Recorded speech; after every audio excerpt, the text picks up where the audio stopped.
fall.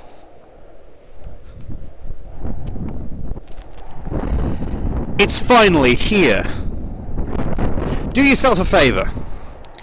Wherever you are in the world, in the Northern Hemisphere, go out, find a beautiful nature reserve such as this, and just enjoy it, because October truly is one of the most beautiful months on the entire planet, especially if you're in the Northern Hemisphere. I'm going to be giving you 3 fragrance recommendations for October. It's a fantastic month, like I said. Things start to get a bit cooler and colder. All of these plants and trees will turn eventually very orange, and things also start to get a little bit spooky.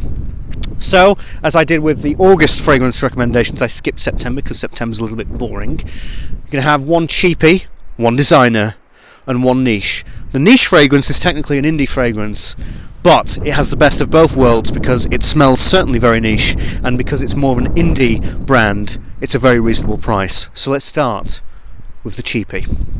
So the cheapie is technically not really a cheapie. In certain parts of the world, especially in North America, this does cost quite a lot. This is of course Eau de Michon's Cologne Le Couvent de Menemise. I bought this 3 years ago. I think in 2017 I did a review of it, which you can go and watch, and that gives you a lot of good information about this. But just look how much I've used of that in 3 years, considering that I had at one point a collection near of 200 fragrances, which is quite a lot. I have downsized since then to avoid it getting out of hand. Anyway, this is just a superb, brilliant vanilla. It's kind of like vanilla extract, but with some extra woodiness, and that really plumps it up and makes it very wearable. Doesn't smell as though you've just thrown, vanilla extract on yourself. It's creamy. It has a great woody feel. It's often compared to Spiritueuse du Vanille by Guerlain. Is Spiritueuse du Vanille better than this? Well, I think that the opening's better. The opening of Spiritueuse du Vanille has a really nice bright powdery ice cream open. This more cuts straight to the base note vanilla, but you're spending 10 times more on Spiritueuse du Vanille for an opening. It's fabulous, it's wearable, it's very warming, very cozy, all those things that you want in October as things start to really get cooler, and you want to get a bit warmer. This really does warm you up, and it's fabulous. You can get 250ml of this in the UK or in Europe for about £15, which is, that's not even buying this fragrance at that point, you're stealing it. Like I said, in North America, it's not that. It goes for a hefty price. But you know what? I wanted to just talk about it. People are always asking me, well, why aren't you speaking about this fragrance, seeing as you love it so much? And it's because I don't want to make the Americans sad, and I don't want to make you sad. I love you guys over there, but there's been so many videos where I haven't talked about this fragrance that I thought, no, I'm just going to have to talk about it here. And so it's a wonderful vanilla fragrance that you should totally get your nose on, and wonderful, simply magnificent for October. So now to the designer recommendation of October, and it's time to get nuts. Specifically, hazelnut, and I get a bit of walnut as well, with a lot of vanilla and tonka bean, some nice tonka bean. This is Strong With You Intensely by Emporio Armani. Love this fragrance. For some of you, this will be too sweet. It really will. It's a very, very overly sweet fragrance, and it can't help itself in that way, but with that you will get really good projection longevity, no question. I kind of like Strong With You. I've not smelled Strong With You Freeze, but to me, this one so far is the best one. It's my favourite one. This is rich, this is full-bodied, it's very syrupy, even more so than the Eau de Michon's, and to some people it will be sickly sweet. This is hazelnut.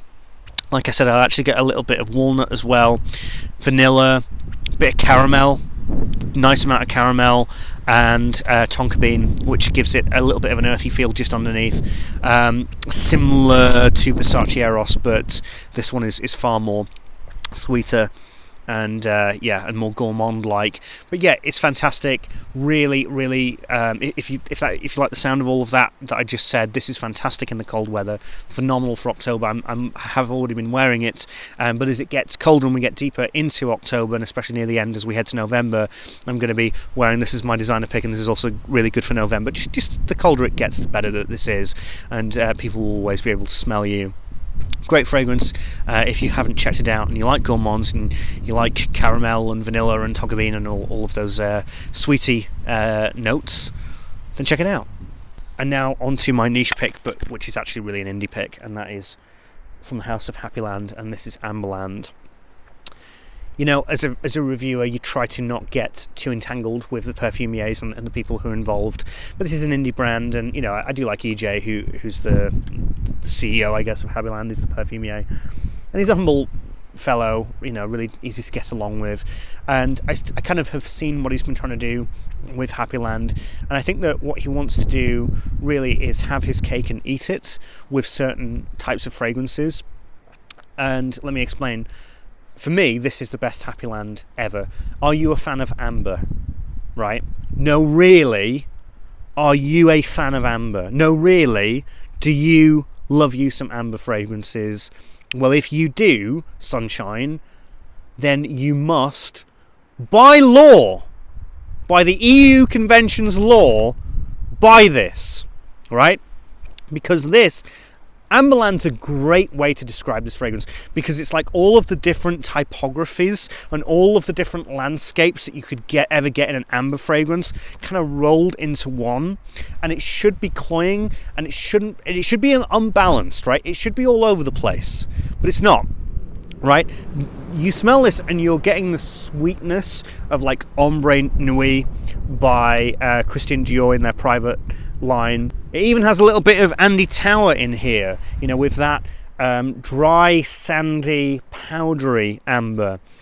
And of course Andy Tower, who famously made L'Air du Desert Marocain, which people will say is the most artistic fragrance in the world. And those are people who have not really smelt many fragrances in the world.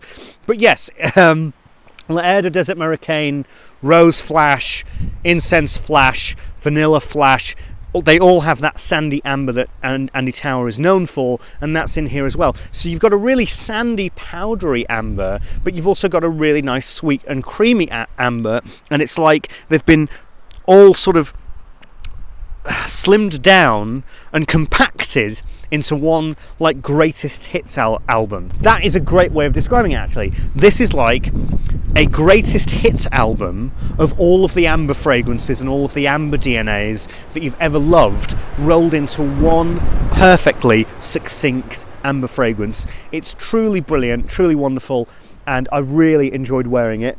I've only got a small bottle, but I have used quite a bit of it already. But yeah, it's a phenomenal fragrance, so that would be my niche pick. Anyway, go outside and enjoy October. What a great, great month to be in.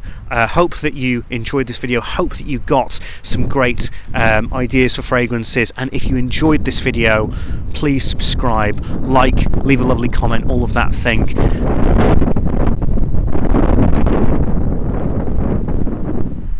And enjoy October. And I'll see you on Monday. Bye. I'm the Fragrance Press. Nice.